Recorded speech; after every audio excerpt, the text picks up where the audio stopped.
I think I finally found the most unique room on Icon of the Seas. Hi, I'm Alex from Living on the Edge, and today I want to take you on a tour. Not to a suite, not to anything that costs too much extra above what the ship is offering, but I think this room is probably one of the most unique accommodations you could find on board the Icon of the Seas.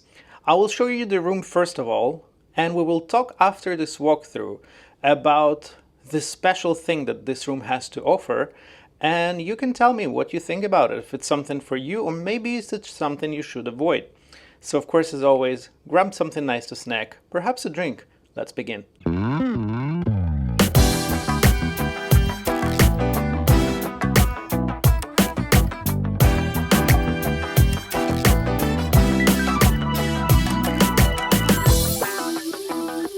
As you can see, this is the very back of Icon of the Seas. We're on deck number 14, room 14762.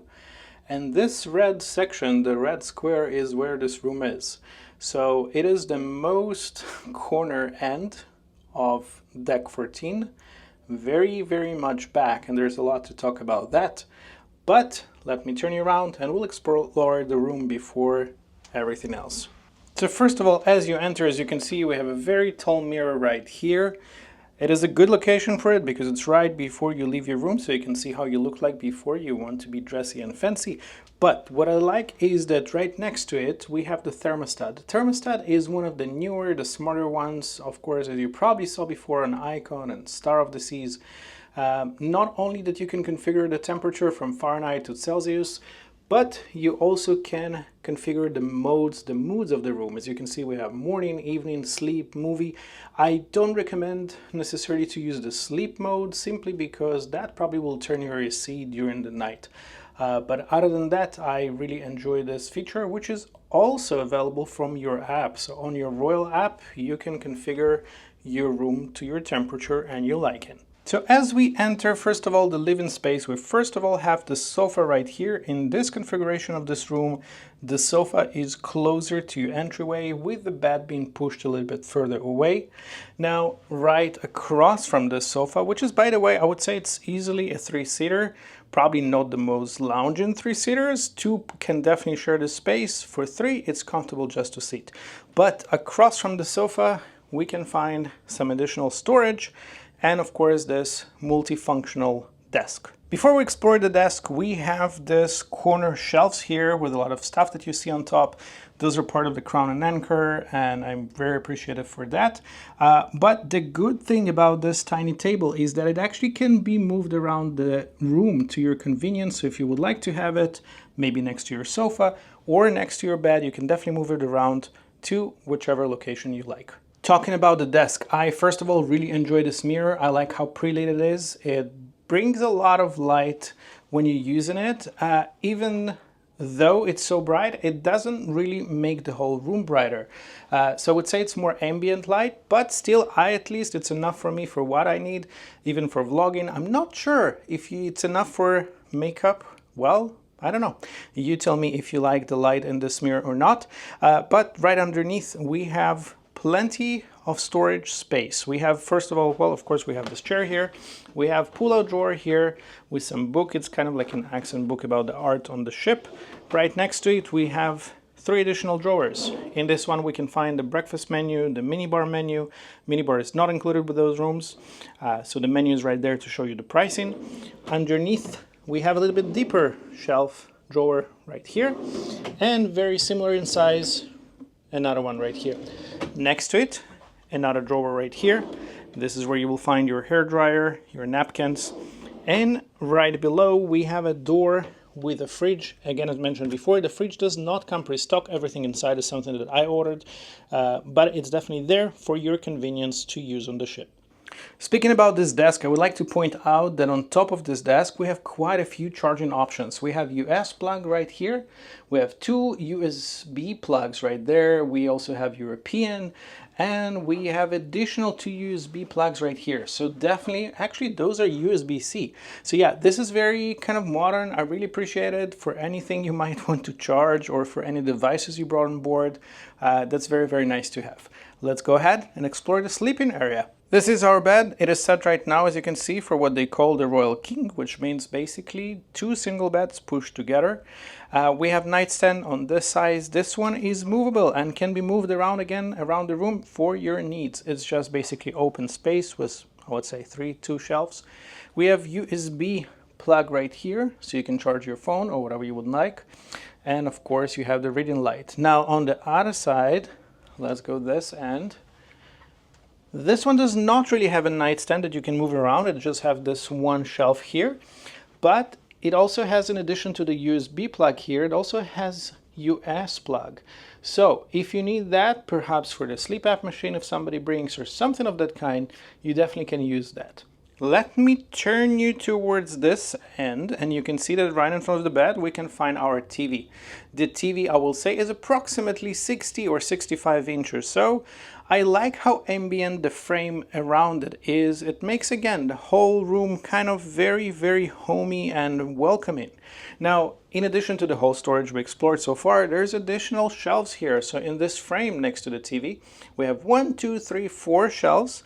But not only that, we also have additional USB charging ports. So again, charging is definitely not an issue on board Icon. Now let's walk back towards the entrance of the room, and I want to show you quickly the storage options of this room. First of all, we have 4 boxes right here. Each has this movable basket. It's made of metal. I personally not a huge fan of this squeaking noise it makes when you move in it, but the way I use it, I simply take it out, I probably put my shoes inside, and I use the shelf just as a regular storage space. Now right next to it, above it, we have those 2 doors. The longer one is actually a longer space for hang your longer stuff. Now just for reference, this is my jacket, so if you ladies has perhaps a longer dress, definitely enough space to store it right here. The door here on the left is a little bit shorter because we have those boxes on top. You have some storage space on the bottom, and the whole top space is of course your hanging area. Now I would like to point out that between the sofa and the wardrobe we do have some space, and just for the reference, this is my carry-on with a bag on top. This is about the width of this space. Now if I go back towards the entrance, again, let me point out, and I know that in my previous videos I mentioned this, I don't know why, I really enjoy this frame at the entrance. It kind of separates the entryway from the rest of the living space. It's really cool design feature. We have 3 hooks here, so it's really nice to store your personal items, maybe a hat like I do, or maybe beach bag or something of that kind.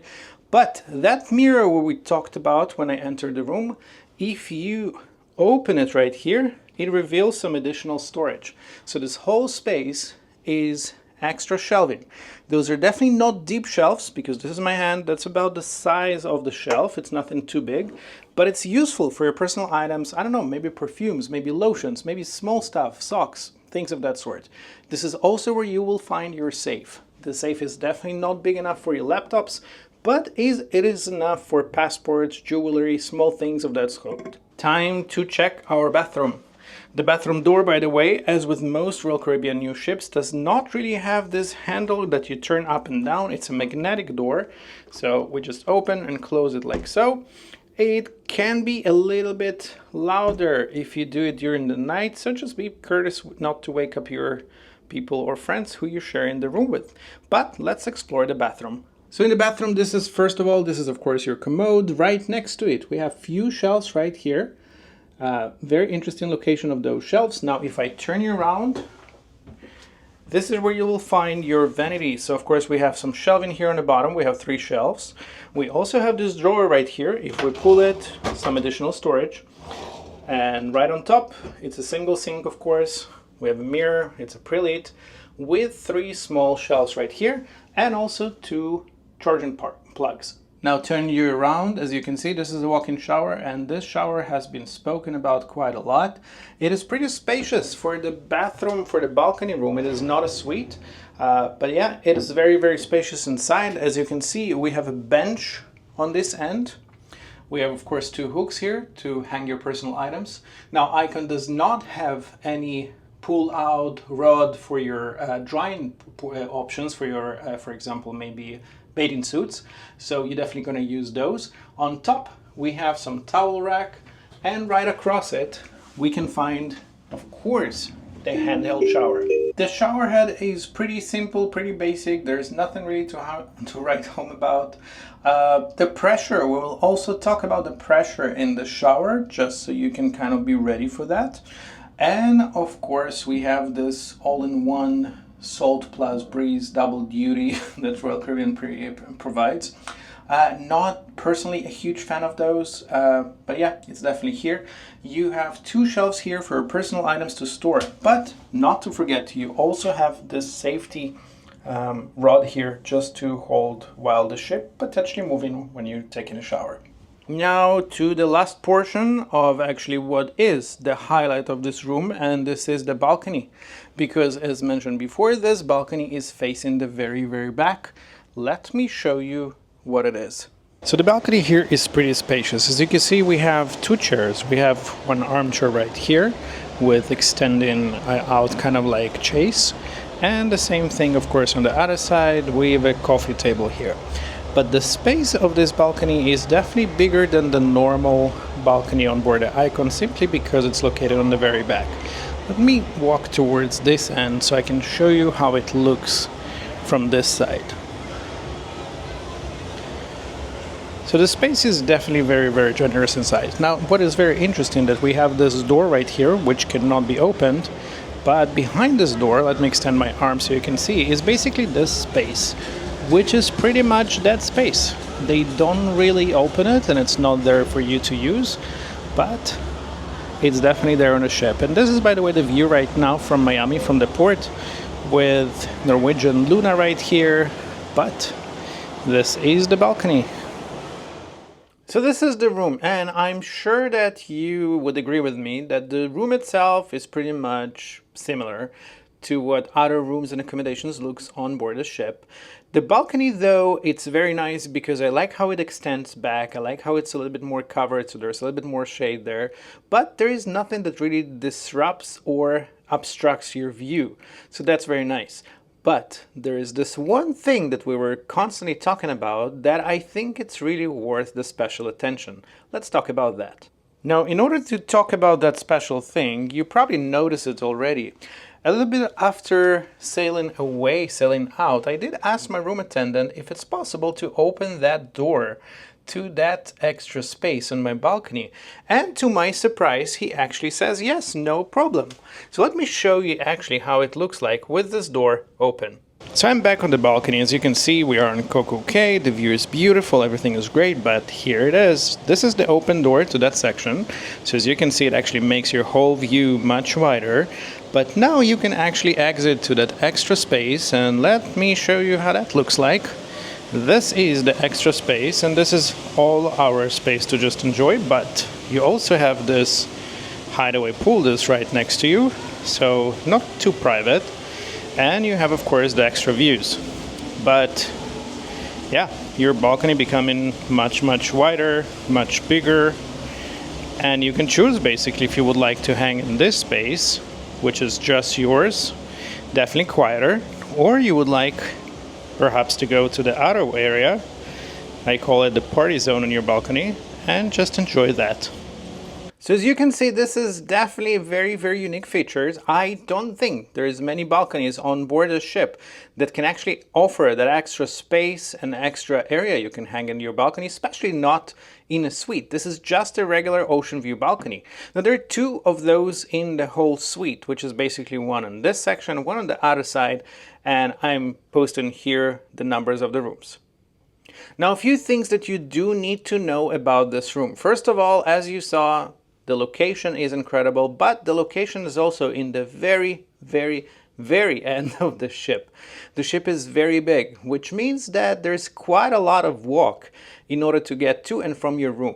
It didn't really bother me during this week here, but I will say I do have the privilege to access, for example, the suite deck and the lounge and things of that sort. So if the things that you are liking or hanging more in are located in the front of the ship, just keep in mind that that walk might be kind of significant.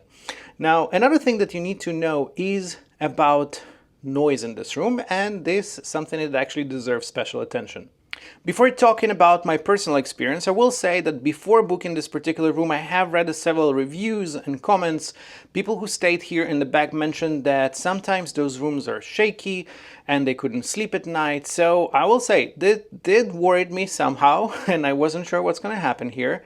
But I will say the first 3, I think, maybe 4 nights, there was nothing really that bothered me. The movement was pretty much normal as I would ever feel towards the back of the ship on any other cruise ship, nothing abnormal. The change, however, in the movement became when we, on the last 2 days, the ship started heading back from St. Thomas towards Coco Cay, and they had to do it pretty much within 1 day. And for that reason, the ship obviously just took a higher speed. For that reason, basically from the second that happened, the whole room basically started shaking. And when I say shaking, it's not exactly mild vibrations that you might feel of the engine. Literally, the TV was shaking against the wall. The floor lamp that you see behind me, you could actually see the vibrations of the light shade. I managed to be through that without any issues. I actually had to put a towel behind the TV just to make sure it doesn't make too much noise. And once we reached the regular speed, I would say a little bit slower, then everything went back to normal, everything was fine. But this is something that you definitely need to keep in mind. It depends on the itinerary and how fast the ship goes. It seems that once it goes faster, those rooms at the end of the ship might be and feel more vibrations. Another thing I would like to mention, and this is something that can be positive, but also might be of a disturbance for some, and this is something you need to decide. So, as you saw, the location of this room, and especially of this balcony, is extremely close to the hideaway area on board the Icon, which is the adult-only, basically party on the seas on deck number, I think it's 15, 16. And basically what happens is that during most of the day, there is a party there, there is a DJ there, there's a music there, which you can clearly hear on your balcony. Now, don't worry too much, because once you close your doors, you definitely cannot hear much. And the party doesn't really go late. It's up until, I would say, maybe 6 o'clock or so. But if you are outside, and if you're especially in that area that I showed you, the extra space behind, you can definitely hear everything. You're basically part of that whole environment. Now, I personally enjoyed it. It was fun. I could choose either be inside or just watch through the window, or I could be on a balcony and be part of that party in my own comfort. But it's up to you to decide if this is something that might be of an issue for you, or you might actually really like it. Well, friends, I should say that this is pretty much it. The room itself, as you saw, again, it's a beautiful room, but it's very, very similar to many other rooms on the ship. Would I recommend to book this room? I would say if you're adults only, because again, this is very close to the hideaway area, and if you would like the extra space on your balcony, and if you don't mind the party vibe from the hideaway area, I would absolutely say go ahead and grab one of those 2 rooms on board. But if you are looking for something more quiet, or perhaps something that requires less walking, or just enjoy the quiet ocean view times, this is probably not the best choice for you. So you probably know better if it's something you might like or not. But anyway, I really hope this video was able to help you with choosing the right room for your next vacation. I hope I was able to somehow spark in you to know that there is something new in Icon on the Sea that maybe you haven't seen before. But until next time, please don't forget to like, subscribe. Thank you very much for watching. I'm your Hedge.